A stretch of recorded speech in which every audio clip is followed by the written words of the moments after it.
Hello, everybody. This is going to be a quick demo on how to test out your Fibonacci solutions. So after you've imported your project and inside the source folder, you'll find a package with each of the extensions, including Fibonacci.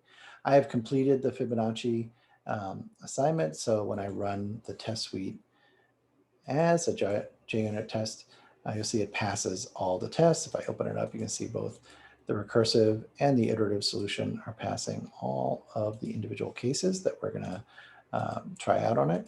And when you're done with that, I want you to come over to the Fibonacci debug app and run that as a Java program or Java application. And you can see this is both checking out that you're getting the correct answer and how many milliseconds it takes to run.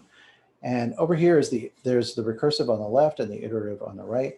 You can see they're both computing the correct answer. But the iterative is taking almost no time. This 1 millisecond at the top, trust me, that's just getting the timing going. That is not actually how long it takes to compute that. It's zeros all along. And this is actually taking up to 2 seconds to do 42. Let me just run this again so you can watch that. Bam, they're all done. And then we're waiting for the recursive solution to come in. If you click on this graph timing button over here, you will see that this is the time for the recursive solution, and over here is the time for the iterative solution.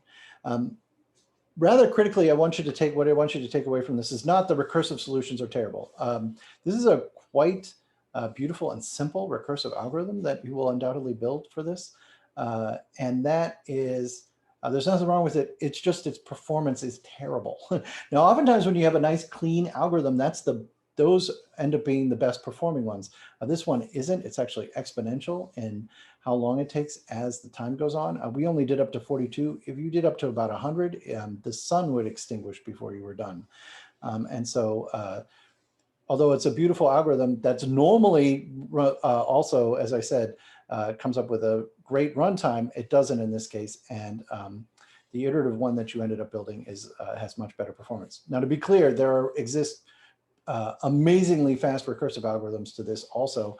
They're just a little more complicated to build. So with that, that's how you test out how your timing is and how your performance is on your Fibonacci solutions. Hopefully it'll go well. If you run into trouble, we'll be here to help.